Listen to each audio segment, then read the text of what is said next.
नमस्कार दोस्तों, इस वीडियो में हम देखेंगे axis bank salary account features, eligibility, fees and charges and documentation के बारे में। तो आइए चलते हैं वीडियो की तरफ।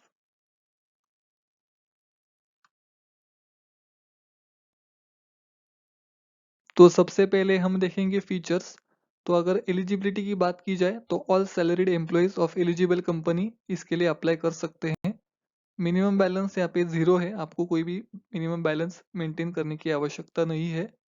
चेकबुक की बात की जाए तो आपको फ्री ऑफ कॉस्ट में मिल जाएगा। और अगर आपको मल्टी सिटी चेक पेमेंट करना है तो वो भी आपको कोई भी चार्ज देने की आवश्यकता नहीं है। डेबिट कार्ड के लिए आपको फ्री ऑफ कॉस्ट मिल जाता है, आपको कोई भी चार्ज नहीं देना पड़ेगा। स्टेटमेंट की बात की जाए तो यहाँ पे जो फ्री मंथली ईमेल स्टेटमेंट है वो आपको मिल जाएगा। पासबुक फैसिलिटी आपको बेस ब्रांच में फ्री ऑफ कॉस्ट में अवेलेबल है। और अगर अगर आप चाहते हैं तो बैंक की वेबसाइट पे जाके आप व्यू एंड डाउनलोड कर सकते हो, बैंक का स्टेटमेंट होता है वो। और यहाँ पे अगर आप चाहते हैं तो आपको फ्री आरटीजीएस एंड एनईएफटी की फैसिलिटी अवेलेबल है।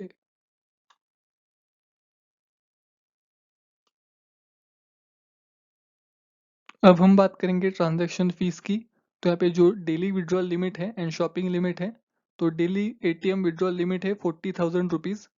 Daily POS transaction limit 1 lakh rupees तक है। अगर आप मंथली कैश ट्रांजैक्शन करना चाहते हो तो फ्री लिमिट है होती है वो फर्स्ट 4 ट्रांजैक्शन और 1.5 लाख रुपीज़ तक का वैल्यू। इनमें से जो भी अर्लियर है वो आपकी फ्री लिमिट है। अगर आप कैश ट्रांजैक्शन करते हो एट नॉन होम ब्रांच तो cash transaction up to 25,000 rupees per day आपको फ्री ऑफ कॉस्ट है। उसके बाद आपको, अगर आप उससे एक्सीड करते हो तो आपको 5 रुपीज़ पर 1,000 के हिसाब से चार्ज पे करना होगा। और यहाँ पे मिनिमम चार्ज 150 रुपीज़ तक हो सकता है। अगर आप कैश डिपॉजिट एंड विड्रॉल करते हो अबव लिमिट्स तो यहाँ पे आपको फी पे करनी होगी। अगर आप सेल्फ के लिए कैश डिपॉजिट या एंड विड्रॉल करते हो अबव लिमिट तो 5 रुपीज़ पर 1,000 के हिसाब से आपको चार्ज पे करना होगा। और यहाँ पे मिनिमम 150 रुपीज़ आपको चार्ज देना पड़ेगा। यहाँ पे अगर आप थर्ड पार्टी के लिए करते हो तो आपको 10 रुपीज़ पर 1,000 के हिसाब से चार्ज देना पड़ेगा। और यहाँ पे मिनिमम चार्ज 150 रुपीज़ भी हो सकता है। यहाँ पे जो ट्रांजैक्शन चार्जेस है, तो यहाँ पे transaction charge on cash deposit at the cash deposit machine है। तो अगर आप कोई भी बैंक हॉलीडे या स्टेट हॉलीडे इनमें, और जो बैंक नॉन बैंकिंग आवर्स होते हैं मतलब 5 PM to 9:30 AM in the morning, यहाँ पे अगर आप कोई भी कैश डिपॉजिट करते हो तो यहाँ पे आपको 50 रुपीज़ पर ट्रांजैक्शन चार्ज देना होगा। अगर आपका जो मंथली लिमिट है 5,000 रुपीज़, अगर आप 5,000 रुपीज़ के ऊपर अगर कैश डिपॉजिट करते हो तो आपको पर ट्रांजैक्शन 50 रुपीज़ चार्ज पे करना होगा।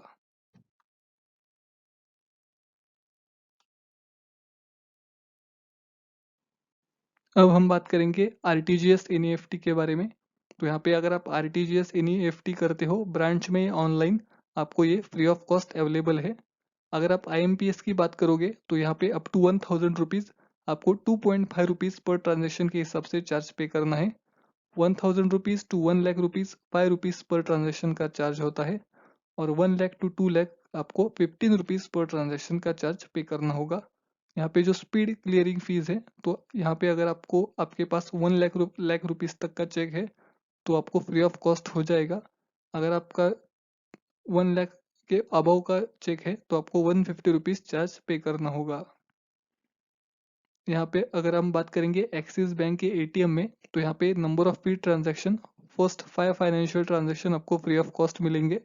और अनलिमिटेड नॉन फाइनेंशियल ट्रांजैक्शन आपको एक्सिस बैंक के एटीएम में मिल जाएंगे।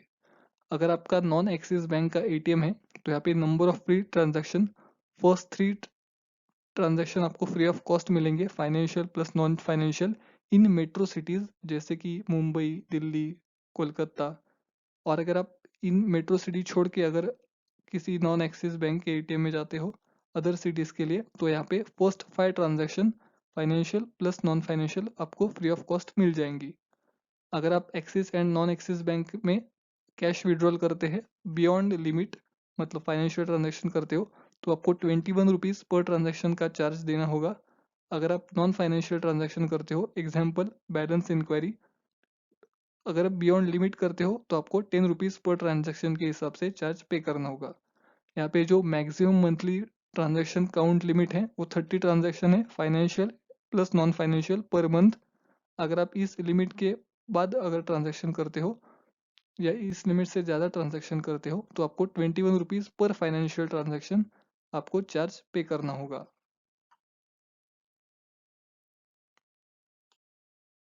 अब हम बात करेंगे ट्रांजैक्शन फेल्योर फीस। अगर आपका आउटवर्ड चेक होता है वो रिटर्न आता है तो आपको 100 रुपीज़ पर इंस्टेंस के हिसाब से चार्ज पे करना होगा। अगर आपका इनवर्ड चेक रिटर्न आता है तो अगर आप फाइनेंशियल रीजन की वजह से आता है तो 500 रुपीज़ पर इंस्टेंस आपको चार्ज देना पड़ेगा। अगर नॉन फाइनेंशियल रीजन की वजह से रिटर्न आता है तो 50 रुपीज़ पर इंस्टेंस के हिसाब से आपको चार्ज देना पड़ेगा।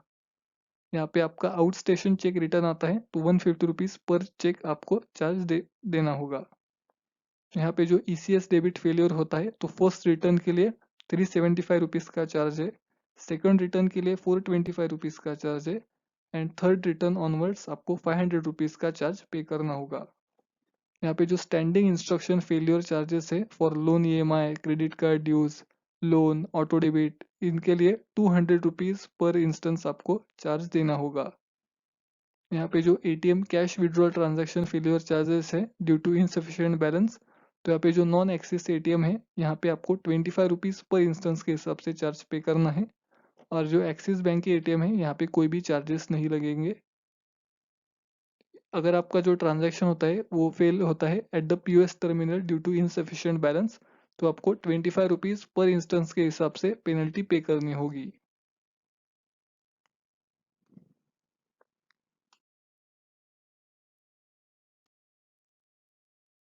अब हम बात करेंगे अदर फीस की। तो यहाँ पे जो कार्ड रिप्लेसमेंट फी है वो 200 रुपीज़ है। एडिशनल चेकबुक यहाँ पे 50 रुपीज़ पर चेकबुक के हिसाब से आपको पे करना होगा, जिसमें 20 लीव्स एक चेकबुक में आते हैं। यहाँ पे अगर आपको डुप्लीकेट पासबुक चाहिए तो 75 रुपीज़ पर इंस्टेंस के हिसाब से आपको पे करना है। यहाँ पे अगर आपको फिजिकल स्टेटमेंट चाहिए फॉर प्रीवियस क्वार्टर्स तो आपको 75 रुपीज़ पर इंस्टेंस के हिसाब से चार्ज पे करना होगा। यहाँ पे अगर आपको स्टॉप पेमेंट इंस्ट्रक्शंस देने हैं तो चेक के लिए 50 रुपीज़ पर चेक का चार्ज है और यहाँ पे अगर आप सीरीज के लिए स्टॉप पेमेंट करना चाहते हो मतलब मोर देन 2 चेक्स तो यहाँ पे मैक्सिमम आपको 100 रुपीज़ का चार्ज लिया जा सकता है। यहाँ पे अगर आपको ECS के लिए स्टॉप पेमेंट करना है तो 100 रुपीज़ आपको चार्ज देना होगा। यहाँ पे अगर आप DD या PO कैंसिलेशन करते हो या आपको DD या PO का डुप्लीकेट या रिवैलिडेशन करना है तो यहाँ पे 100 रुपीज़ का आपको चार्ज देना होगा।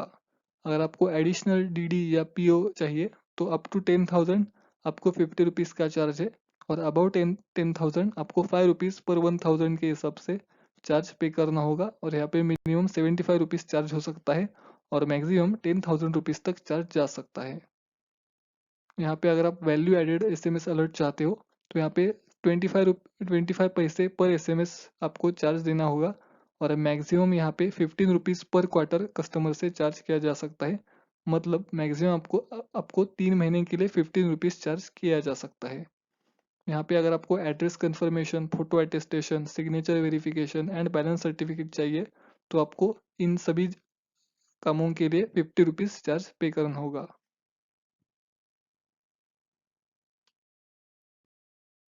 अगर हम डॉक्यूमेंटेशन की बात करें तो आपको यहाँ पे एक्सिस बैंक में सैलरी अकाउंट ओपन करने के लिए एक सबसे पहले लगेगा फिल अप एप्लीकेशन फॉर्म।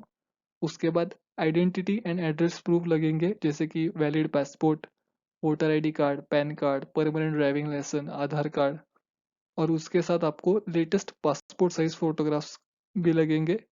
इन सभी डॉक्यूमेंट्स और फॉर्म लेके आप बैंक में सबमिट कर सकते हो और आपका एक्सिस बैंक का सैलरी अकाउंट बन जाएगा। तो धन्यवाद दोस्तों इस वीडियो को अंत तक देखने के लिए। अगर आपको ये वीडियो अच्छा लगा तो प्लीज़ लाइक कीजिए। अगर आपका कोई भी क्वेरी या डाउट है तो आप हमें कमेंट बॉक्स में कमेंट करके पूछ सकते हैं। हम ज़्यादा से ज़्यादा सवालों के जवाब देने की कोशिश करेंगे। अगर आप चाहते हैं तो इस वीडियो को आपके दोस्तों के साथ, रिलेटिव्स के साथ व्हाट्सएप या टेलीग्राम ग्रुप पे शेयर भी कर सकते हो। अगर आपने अभी तक हमारा चैनल सब्सक्राइब नहीं किया है तो आपके वीडियो के नीचे रेड कलर का सब्सक्राइब बटन है, आपको सिर्फ उस पर टैप करना है ताकि हमारा चैनल सब्सक्राइब हो जाए और बाद में आने वाले बेल नोटिफिकेशन को भी दबा के सिलेक्ट ऑल पे सिलेक्ट करना है ताकि हमारे वीडियोस के नोटिफिकेशंस आपको मिलते रहे। तो धन्यवाद दोस्तों, अब मिलते हैं एक नए और अच्छे टॉपिक के साथ। धन्यवाद।